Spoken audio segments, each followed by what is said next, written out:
বর্তমান করোনা পরিস্থিতিতে আমরা প্রত্যেকেই বাড়িতে রয়েছি। তো আজকে উচ্চ মাধ্যমিকের যে সিলেবাস, সেই সিলেবাস অনুযায়ী আয়তলেখ, ইংরেজিতে বলা হয় হিস্টোগ্রাম, সেই বিষয় সম্পর্কে আলোচনা হবে। কীরকম প্রশ্ন আসে, সেই প্রশ্ন এলে কীরকমভাবে উত্তর করতে হয়, মানে কেমনভাবে অঙ্ক করতে হয়, কেমনভাবে আঁকতে হয়, সেই পুরো বিষয়বস্তু নিয়ে আজকে এই ভিডিওটির মাধ্যমে আলোচনা করা হবে। আর আশা করছি তোমরা সকলে সুস্থ আছো, ভালো আছো। সবাইকে শুভ বিজয়া দশমীর অনেক অনেক শুভেচ্ছা, ভালোবাসা। তো শুরু করি। পাশাপাশি সংলগ্ন কতকগুলি আয়তক্ষেত্র যাদের অনুরূপ শ্রেণী পরিসংখ্যার সমানুপাতিক, এরূপ লেখচিত্রকে আয়তলেখ বলে। অর্থাৎ আয়তলেখ হলো একটি অনুভূমিক সরলরেখার ওপর অঙ্কিত পরস্পর সংলগ্ন একগুচ্ছ আয়তক্ষেত্র। দেখো এখানে চিত্রটা, পরস্পর সংলগ্ন কতকগুলো আয়তক্ষেত্র দেখতে পাচ্ছ, এদের মধ্যে কিন্তু কোথাও কোনো ফাঁক নেই। তো এইটাই হচ্ছে আয়তলেখ যে চিত্র, সে আয়তলেখের একটা চিত্র। এটা হচ্ছে সমশ্রেণী ব্যবধান বা ইকুয়াল ক্লাস ডিস্ট্রিবিউশনে যে চিত্র হয়, সেই চিত্র হচ্ছে এই রকম চিত্রটা। এবার আসি, দেখো তো প্রতিটির ক্ষেত্রফল ওই শ্রেণী পরিসংখ্যার সঙ্গে সমানুপাতিক। এই প্রত্যেকটা আয়তক্ষেত্র যে চিত্রের মধ্যে রয়েছে, সেই প্রত্যেকটা আয়তক্ষেত্রের যে ক্ষেত্রফল, সেটা সেখানে তোমাকে যে তথ্য দেওয়া হবে, সেই তথ্যের ভিত্তিতে যে শ্রেণী পরিসংখ্যা, সেই শ্রেণী পরিসংখ্যার সমানুপাতিক হবে। এবার আলোচনা করা যাক বৈশিষ্ট্য সম্পর্কে আয়তলেখের। কোনো দুটি আয়তলেখের মধ্যে ফাঁক থাকে না। দেখো এখানে চিত্রের মধ্যে কোনো দুটো আয়তলেখের মধ্যে কিন্তু কোনো ফাঁক থাকে না। আয়তক্ষেত্রের অনুভূমিক বিস্তার শ্রেণী ব্যবধান এবং উচ্চতা শ্রেণী পরিসংখ্যাকে নির্দেশ করে। দেখো চিত্রের মধ্যে এই যে এটা হচ্ছে অনুভূমিক বিস্তার। এই অনুভূমিক বিস্তারের ক্ষেত্রে এখানে শ্রেণী ব্যবধানকে দেখানো হচ্ছে বা শ্রেণী সীমানাকে এখানে দেখানো হচ্ছে। আর উল্লম্ব যে অক্ষ, উল্লম্ব অক্ষের মধ্যে শ্রেণী পরিসংখ্যাকে নির্দেশ করা হচ্ছে। আয়তলেখের উল্লম্ব দৈর্ঘ্য পরিসংখ্যার সমানুপাতিক এবং অনুভূমিক দৈর্ঘ্য শ্রেণী প্রসারের সমানুপাতিক। চিত্রের মধ্যে দেখো আয়তলেখের যে উল্লম্ব দৈর্ঘ্য, সেই উল্লম্ব দৈর্ঘ্য হচ্ছে তোমাকে যে পরিসংখ্যা দেওয়া হবে, সেই পরিসংখ্যার সমানুপাতিক। আর অনুভূমিক যে দৈর্ঘ্য, অনুভূমিক দৈর্ঘ্য হচ্ছে শ্রেণী প্রসারের সমানুপাতিক। শ্রেণী প্রসার মানে হচ্ছে যখন তোমাকে কোনো শ্রেণী ব্যবধান দেওয়া হবে, সেই কোনো একটি শ্রেণী ব্যবধানের মধ্যে সেখানে থাকা নিম্ন শ্রেণী সীমানা এবং ঊর্ধ্ব শ্রেণী সীমানার মধ্যে যে তফাৎ বা পার্থক্য, তাকেই বলা হচ্ছে শ্রেণী প্রসার। আয়তলেখের ক্ষেত্রফল পরিসংখ্যাকে প্রকাশ করে এবং আয়তলেখগুলির মোট ক্ষেত্রফল পরিসংখ্যা বিভাজন শ্রেণীগুলির মোট পরিসংখ্যাকে প্রকাশ করে। সমশ্রেণী ব্যবধানের ক্ষেত্রে প্রতিটি আয়তক্ষেত্রের অনুভূমিক বিস্তার সমান হয়, অর্থাৎ আয়তক্ষেত্রের ক্ষেত্রফল সমান শ্রেণী দৈর্ঘ্য ইন্টু পরিসংখ্যা। তাহলে এই হচ্ছে সমশ্রেণী ব্যবধানের ক্ষেত্রে এরকম বিষয়বস্তুটা হয়। এবং এটা হচ্ছে তোমাদের সমশ্রেণী ব্যবধানের ক্ষেত্রে আয়তলেখের জন্য যে যে বিষয়গুলো জানার, সেগুলো সম্পর্কে আমি তোমাদেরকে বললাম। এখান থেকে কিন্তু তোমাদের শর্ট প্রশ্ন আসতে পারে। এবার আসা যাক তোমাদের উচ্চ মাধ্যমিক পরীক্ষার সময়তে যেমন অঙ্ক দেবে, সেই অঙ্ক এবং তার ভিত্তিতে কিভাবে তুমি ক্যালকুলেশন করবে, কিভাবে টেবিল তৈরি করবে সেটা, আর সেখান থেকে কিভাবে আঁকবে, সেই বিষয়গুলো সম্পর্কে আলোচনা করব।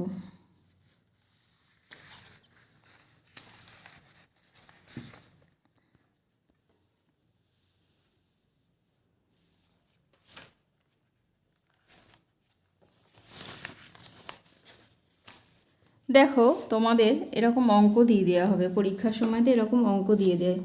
কোনো কারখানায় শ্রমিকের সংখ্যা, দৈনিক মজুরির হিসাব দেওয়া হলো। সেই দৈনিক মজুরির হিসাব অনুযায়ী দৈনিক মজুরি এখানে দেখানো রয়েছে। দেখো অর্থের দিক থেকে রুপিজে দেখানো রয়েছে, আর এখানে রয়েছে শ্রমিকের সংখ্যা। তো দৈনিক মজুরিতে যখন 100 থেকে 150 টাকা, তখন শ্রমিকের সংখ্যা হচ্ছে 30 জন। 150 থেকে 200 টাকা, তখন শ্রমিকের সংখ্যা হচ্ছে 40 জন। 200 থেকে 250 টাকা, তখন শ্রমিকের সংখ্যা ছিল 50 জন। 250 থেকে 300 টাকা দৈনিক মজুরি, সেই হিসাবে শ্রমিকের সংখ্যা হচ্ছে 60 জন। 300 থেকে 350 দৈনিক মজুরি, সেই হিসাবে শ্রমিকের সংখ্যা 20 জন। আর 350 থেকে 400 সেই হিসাবে শ্রমিকের সংখ্যা হচ্ছে 10 জন। প্রদত্ত তথ্যের ভিত্তিতে একটি আয়তলেখ আঁকো। এবার তুমি কিভাবে বুঝবে এটা সমশ্রেণী না অসমশ্রেণী? দেখো, এই যে দৈনিক মজুরি দেওয়া রয়েছে, এটা আসলে দেওয়া রয়েছে শ্রেণী সীমানাতে। হ্যাঁ, তো এখানে যে ব্যবধান দেখো, প্রত্যেকটার মধ্যে 50 করে ব্যবধান আছে। তুমি বিয়োগ করলে এগুলোকে পাবে, প্রত্যেকটার মধ্যে একই রকম ব্যবধান। 100 থেকে 150, 150 থেকে 200, 200 থেকে 250, প্রত্যেকের মধ্যে ব্যবধান হচ্ছে 50 করে।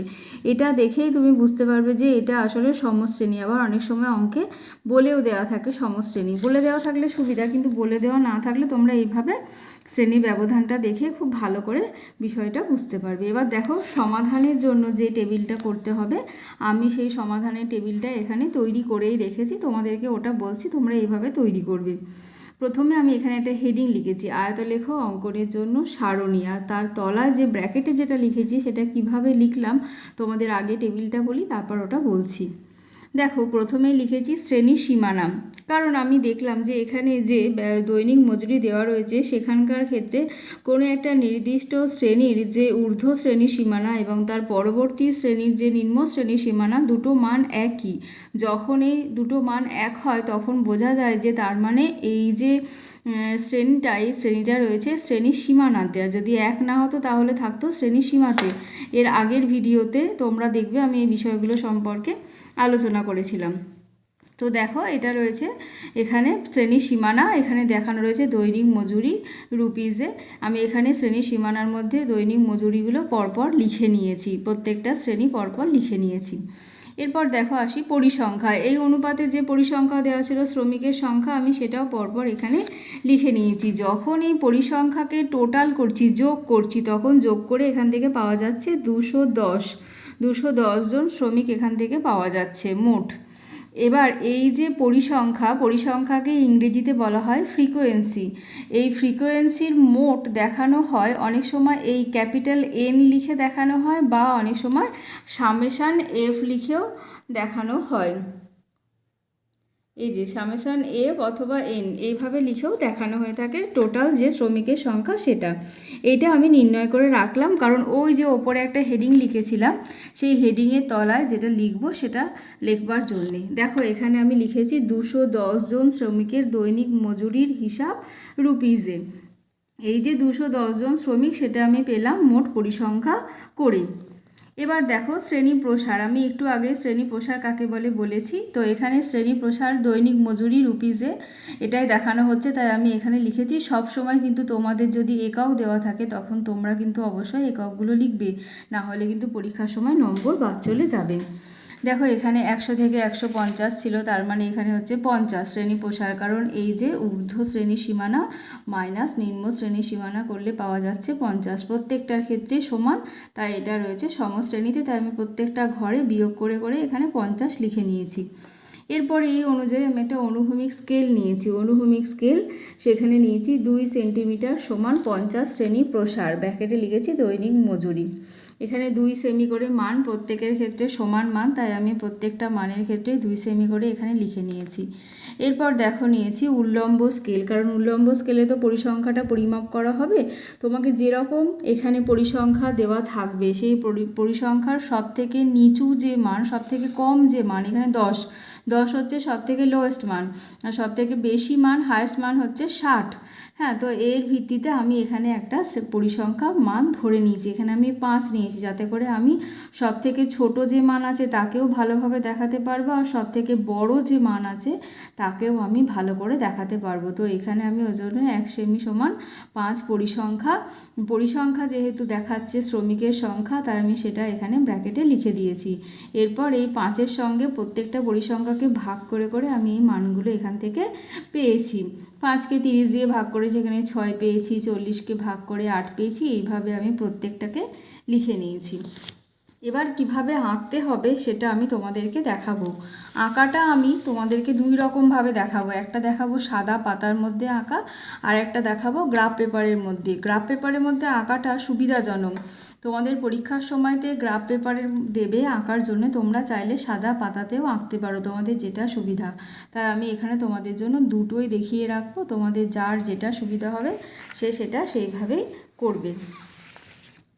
দেখো সাদা পাতা এখানে প্রথমে নিয়ে নিয়েছি।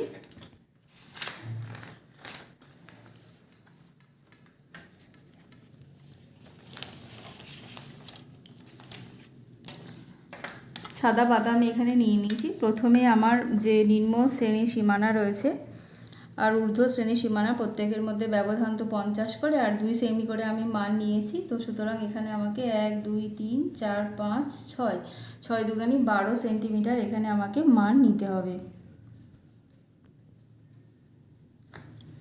দেখো আমি এখানে 12 সেন্টিমিটার মান নিচ্ছি, 2 সেমি করে ভাগ করে করে নিয়ে নিচ্ছি, তাহলে আমার পরে এখানটা দিতে সুবিধা হবে, পয়েন্ট দিতে।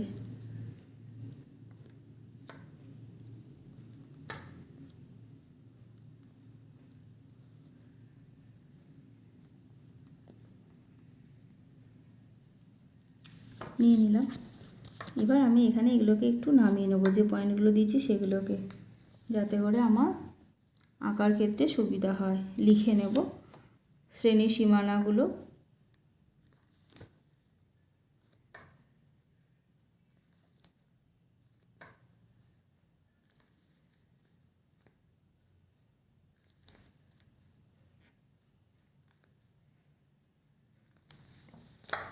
দেখো 100 150 200 250 300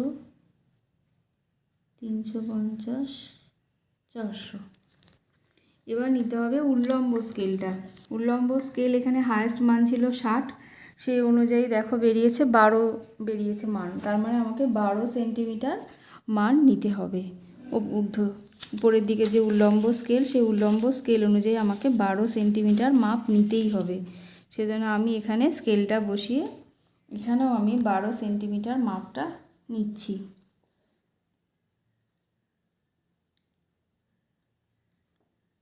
2 3 4 5 6 7 8 10 11 আর 12।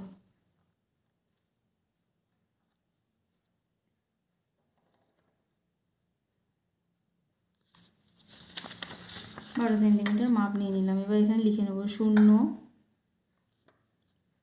5 করে নিয়েছিলাম পরিসংখ্যা, তাই 5 করে লিখব। 5 10 15 20 25 30 35 40 45 50 55 60।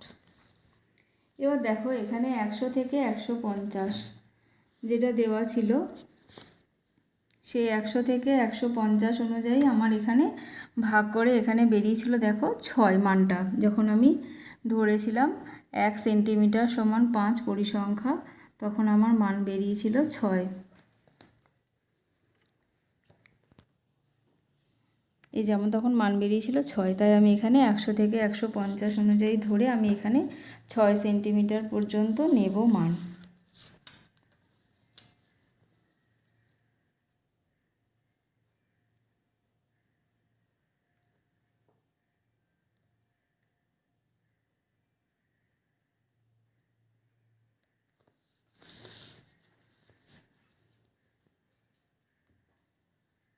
জুড়ে দিলাম এখানে।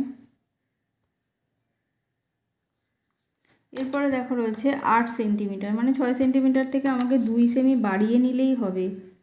আমি এখানে 2 সেমি এখানে বাড়িয়ে নেব।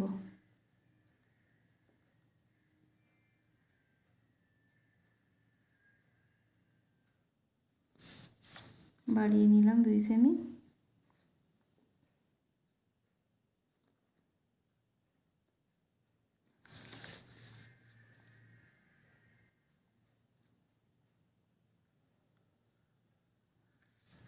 এরপর 10 সেমি, এখান থেকে আরও 2 বাড়িয়ে নেব।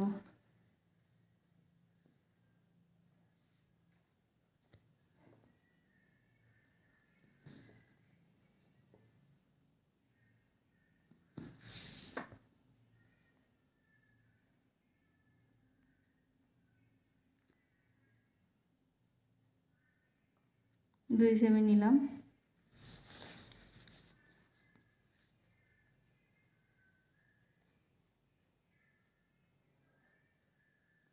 এরপর 12 সেমি আছে, তার মানে আরও 2 ওপরের দিকে নিয়ে নিই।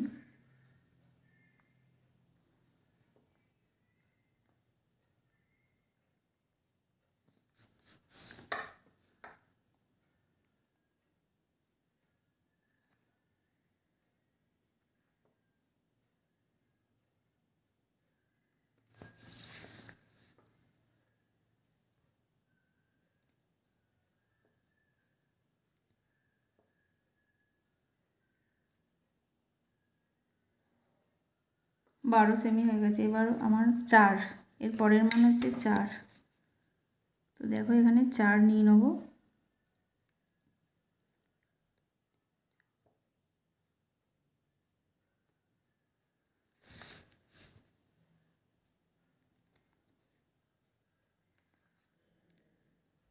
দুই সেমি, 4 যে মান আছে এর পরেরটা আছে 2, আমি এখানে 2 সেমি মানটা নেব। এরপরে লাস্ট যে মানটা, যেটা হচ্ছে 2, দেখো এখানে 2 মান নিলাম, নিয়ে এবার এখান থেকে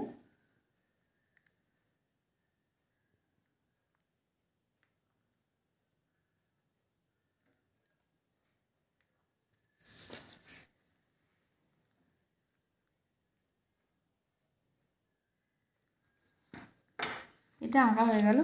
এবার দেখো আমি এখানে একটা হেডিং লিখে কমপ্লিট করে রেখেছি, সেটা আমি তোমাদের বলে দিচ্ছি। তো তোমরা এরকম নিচে আমি এই মানগুলো লিখেছিলাম, তার নিচে লিখবে শ্রেণী সীমানা, কারণ এখানে অনুভূমিক অক্ষে শ্রেণী সীমানাকে পরিমাপ করা হচ্ছে। ব্র্যাকেটে লিখেছি দৈনিক মজুরি রুপিজে, কারণ এখানে দৈনিক মজুরিটা পরিমাপ করা হচ্ছে। উল্লম্ব অক্ষের এখানে লিখেছি পরিসংখ্যা, এরকম তীর চিহ্ন দিয়ে দেবে। তলায় লিখবে ব্র্যাকেটে শ্রমিকের সংখ্যা, কারণ পরিসংখ্যা শ্রমিকের সংখ্যাকে এখানে প্রদর্শন করছে।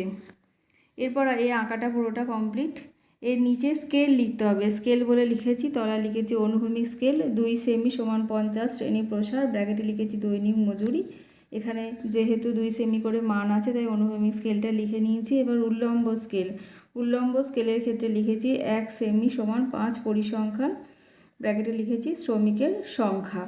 এখানে 5 করে মান নিয়েছি, তাই এখানে শ্রমিকের সংখ্যা এটাও এখানে উল্লম্ব স্কেলের মধ্যে লিখে দিয়েছি। এবার হেডিং লিখতে হবে। দেখো হেডিংয়ের মধ্যে রয়েছে আয়তলেখ, ব্র্যাকেটে লিখেছি সমশ্রেণী, কারণ ব্যবধানটা যেহেতু সমশ্রেণীতে আছে তাই সমশ্রেণী বলে লিখেছি। আর তলার ব্র্যাকেটে দিয়েছি 210 জন শ্রমিকের দৈনিক মজুরির হিসাব। এইভাবে আঁকলে পুরো আঁকাটা কমপ্লিট হয়ে যাবে। তোমরা কিন্তু হেডিং, স্কেল আর এখানে অনুভূমিক অক্ষে এবং উল্লম্ব অক্ষে লিখতে ভুলবে না, তার কারণ হচ্ছে পরীক্ষার সময় এগুলোর জন্য পার্ট মার্কিং থাকে। এবার আমি তোমাদের গ্রাফ পেপারের মধ্যে একটু আঁকাটা এঁকে দেখিয়ে দেবো, খুব সোজা তাড়াতাড়ি হয়ে যাবে গ্রাফ পেপারের মধ্যে দেখানো। ওটা একটু দেখে নাও তোমরা, তারপর তোমাদের যেটা সুবিধা হবে তোমরা সেটা করবে। দেখো গ্রাফ পেপারের মধ্যে একই রকমভাবে অনুভূমিক অক্ষ নেব, নিয়ে এখানে অনুভূমিক অক্ষ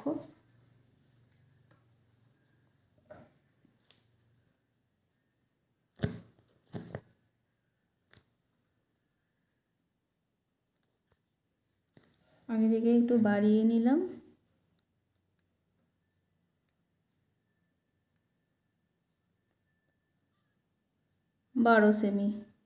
বারো সেমি মাপ এখানে নিয়ে নিলাম।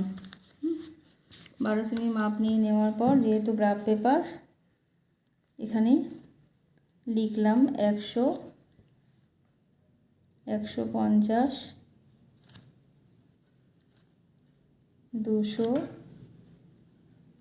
250, 300,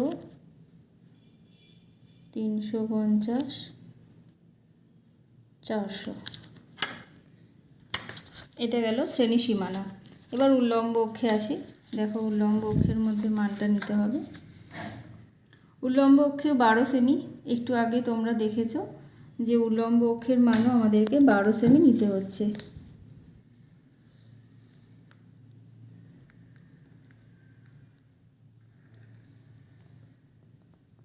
উল্লম্ব অক্ষ অনুযায়ী 12 সেমি। 0, 5, 10, 15, 20, 25, 30, 35, 40, 45, 50, 55 আর 60 নিয়ে নিলাম। এবার প্রথম যে 100 থেকে 150 পর্যন্ত যে শ্রেণী সীমানা রয়েছে সেই অনুপাতে মান ছিল 6। দেখো আমি এখানে 6 নিয়ে নিয়েছি। 1, 2, 3, 4, 5, 6। 6টা ঘর। গ্রাফ পেপারে হিসাব করতে খুব সুবিধা, তার কারণ গ্রাফ পেপারে 10টা ঘর দেওয়া থাকে। 1 সেমি সমান 10টা ঘর গ্রাফ পেপারে দেওয়া থাকে। তাই এখানে বেঁকে যাওয়ারও কোনো সম্ভাবনা নেই, এই জন্য গ্রাফ পেপারে করতে খুবই সুবিধা। দেখো নিয়ে নিলাম 6 সেমি। তারপরেরটা আছে 8 সেমি। এই যে দুটো বাড়িয়ে দিলাম, 10, 10, 2 সেমি বাড়িয়ে দিলাম। নিয়ে নিলাম আমি 8 সেমি, কারণ এখানে আমার 2 সেন্টিমিটার হয়ে গেল টানা। এবার নিচের দিকে বাড়িয়ে দেবে 8 সেমি। এরপর আছে 10 সেমি, বাড়িয়ে দিলাম 2 সেমি।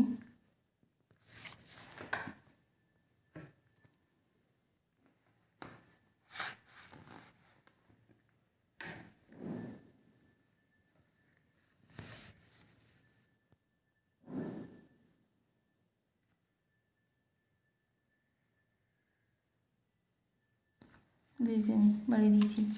এরপর গেল 10। এরপরে আছে 12, মানে যেটা সব থেকে হায়েস্ট মান ছিল 60। শ্রমিকের সংখ্যা যেখানে ছিল 250 থেকে 300। দেখো এই যে 60 মান ছিল, এই অনুযায়ী আমার মান বেরিয়েছিল 12, যেহেতু আমি 5 ধরেছিলাম।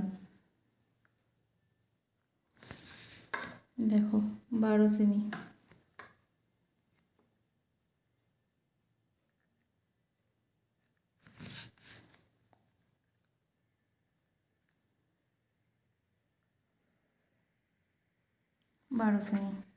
এরপর আছে 4 সেমি। 1, 2, 3, 4, 4টে, অর্থাৎ 40টা ঘর এখানে, কারণ 1 সেন্টিমিটার সমান 10টা ঘর, তোমাদের একটু আগেই আমি বলেছি।